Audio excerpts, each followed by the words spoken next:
Death held no fear here. It was not an ending, it was a choice. A final act of grace. The world embraced the concept of sweet death, a ceremony, a ritualized departure for those who sought release. For generations, this belief shaped their world. It was the cornerstone of their existence, a social contract and understanding. Every action, every word held weight, the power of life and death. The sweet death ceremonies were more than just farewells. They were releases, closures, cautionary tales woven into the fabric of society, a reminder of the delicate balance between life and death and the responsibility each individual carried.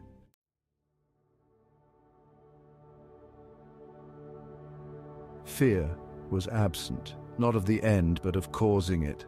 The burden of being the reason for another's departure weighed heavily on every soul.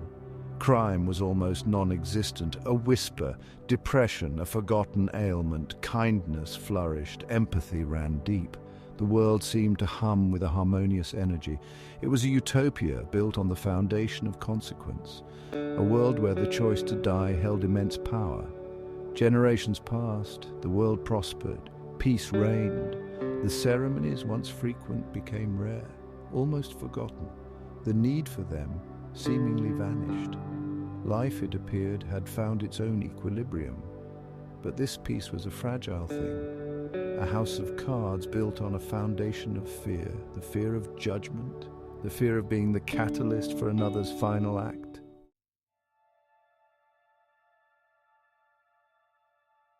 Destiny, a name that would soon become synonymous with change, a harbinger of a new era. She was young, just 17, yet her actions would shatter the illusion of harmony.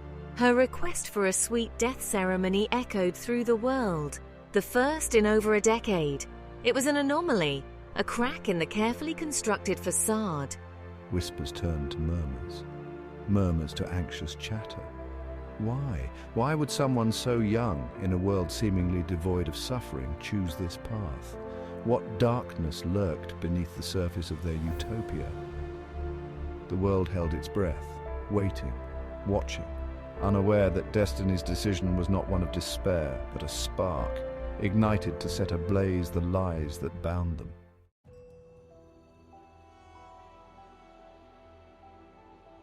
The invitations arrived with the dawn, 10 envelopes, each sealed with crimson wax. Destiny's personal emblem, a stylized butterfly, wings edged in black. They were delivered by hand. No fanfare, no pronouncements, just a silent promise of what was to come.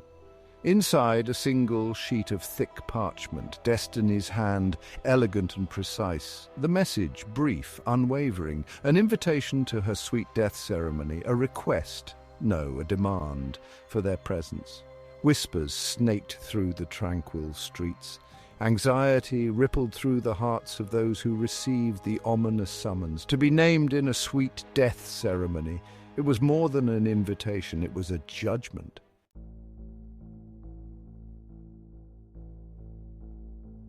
Ten souls, bound by destiny's decree. Their lives, once disparate threads, now woven together in a tapestry of dread. A childhood friend harboring forgotten betrayals. A teacher weighed down by unspoken guilt. A local politician, his facade of virtue crumbling. A respected doctor, haunted by past mistakes. Destiny's own father, his face etched with a pain he couldn't comprehend. A mother from the neighborhood, her kindness masking a terrible secret. 5 others, each connected to destiny in ways they barely understood. Their pasts, a tangled web of actions and consequences, their present consumed by the impending ceremony.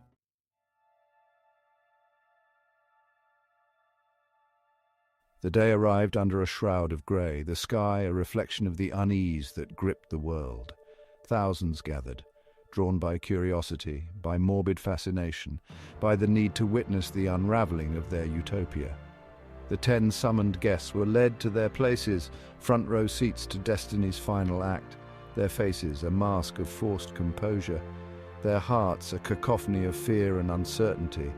Destiny stood alone, at the centre of it all, a solitary figure in a sea of faces. Her white gown, a stark contrast to the gathering storm clouds. She was the eye, calm, unwavering, ready to unleash her truth upon the world.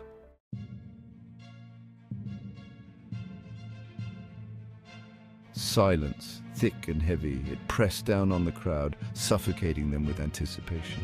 "I'm not broken," she stated. Her voice, clear and strong, cut through the silence. It was not a plea, it was a declaration. "You are." The words hung in the air, sharp as shards of ice, accusations piercing the carefully constructed tranquility. Her gaze swept over them, 10 faces, each etched with a flicker of recognition. Fear, the weight of her words settling upon them like a shroud.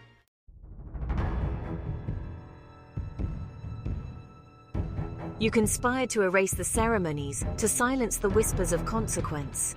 A collective gasp arose from the crowd. A wave of unease rippled through the assembled masses. Their utopia, built on the foundation of shared responsibility, was it a lie, doubt, a seed planted in fertile ground?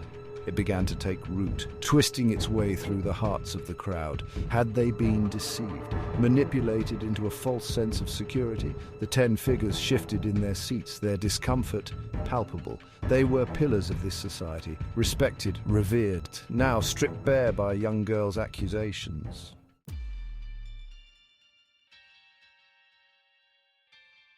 "You believed that without the threat of judgment, humanity would flourish." A bitter laugh escaped her lips. "You were wrong." Her words sharp and condemning. "You forged a pact, a silent agreement to bury the truth, to pretend that fear was not the mortar that held your perfect world together." Destiny stepped closer, her gaze unwavering. She moved with a newfound confidence, the weight of her purpose settling upon her shoulders like a mantle.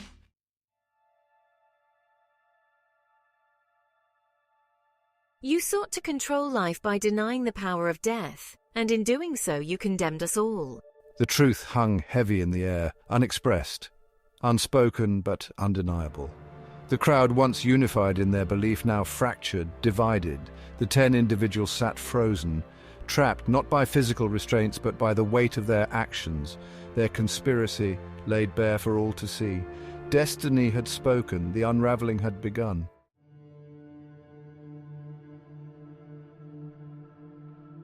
Destiny moved with a newfound purpose, her steps measured and deliberate, her gaze locked on the centerpiece of the ceremony, a macabre throne designed by her own hand. "This is my creation, my final act." It was a chilling sight, a stark reminder of the world they lived in, where death, though revered, was not without its own grim rituals. She approached the device, her fingers trailing along its cold, unforgiving surface. This was her stage, her final act of defiance.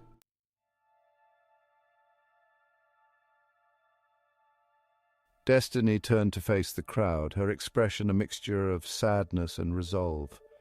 She climbed the steps leading to the device, her movements fluid and graceful, belied the weight of her actions. "This is it, my final moment." 2 technicians, their faces carefully neutral, secured her in place. Head immobilized, gaze directed at the crowd. There was no fear in her eyes, only a quiet acceptance. The first gun fired, a deafening blast that echoed through the square. The crowd flinched, a collective gasp rippling through the assembled masses. Destiny's body went limp, life extinguished in an instant.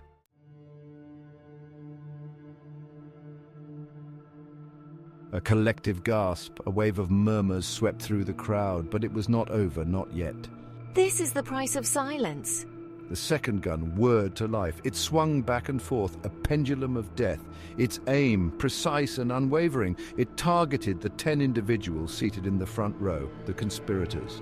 One by one they fell, each bullet a punctuation mark in Destiny's final message. Their screams muffled by the device that held them captive, their faces contorted in pain and terror. The seats, rigged to Destiny's design, began to glow. Intense heat amplifying their suffering, turning their final moments into an inferno.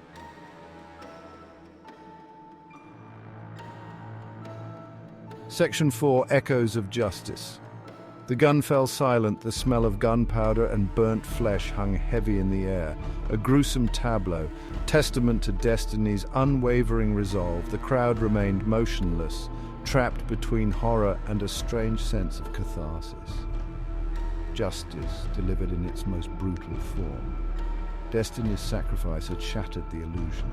Their utopia, built on a foundation of fear and silence, lay in ruins. Her death, a catalyst. The echoes of gunfire, a wake-up call. The world would never be the same.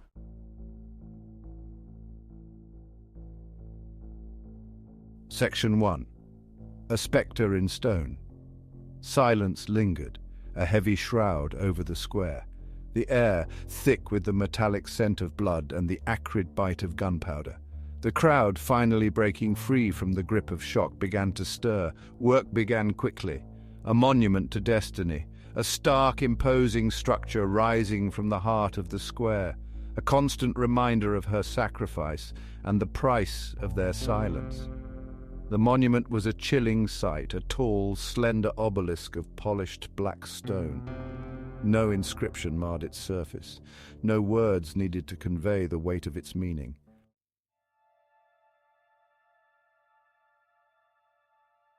Section 2. Whispers at the monument. The monument became a pilgrimage site, a place of mourning, a focal point for the growing unrest that simmered beneath the surface of their society. Whispers swirled around the base of the obelisk. Questions lingered in the air. Was destiny a hero or a harbinger of chaos? Had the world truly been better before, or had they been living a lie? The monument stood, a silent witness to their turmoil, a spectre in stone casting a long shadow over their carefully constructed utopia.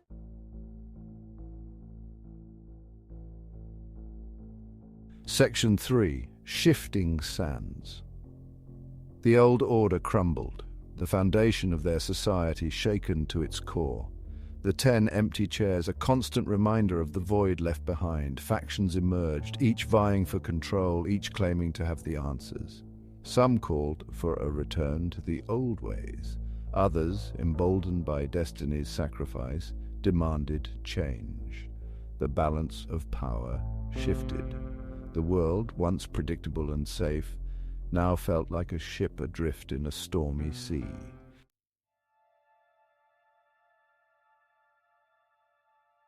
Section 4. The burden of choice. The weight of destiny's actions pressed down on them. The burden of choice, once a shared responsibility, now felt like an unbearable weight.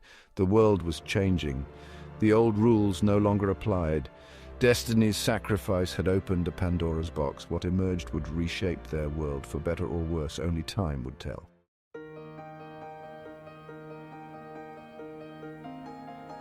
Section 1. The butterfly effect. Destiny's death, a single act of defiance, had unforeseen consequences. Like a butterfly flapping its wings, it set in motion a chain reaction. The carefully constructed equilibrium of their world shattered. The pieces scattered, never to be put back together in quite the same way.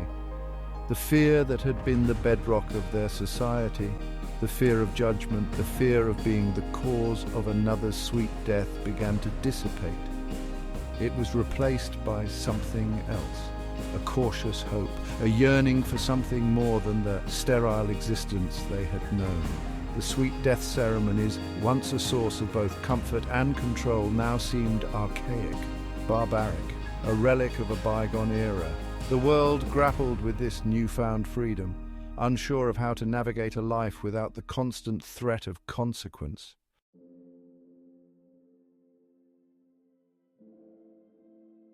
Section 2. A world reforged. The world didn't descend into chaos, as some had feared, nor did it revert to the darkness of its past. Instead, it began to heal, slowly, painfully, but with a sense of purpose that had been absent for generations. New leaders emerged from the ashes of the old order. Individuals who had once cowered in the shadow of the sweet death now stepped into the light. They spoke of compassion, of understanding, of forgiveness. The monument to destiny remained, a stark reminder of the price of their silence. But it was no longer a symbol of fear. It was a beacon of hope, a testament to the power of one person to change the world.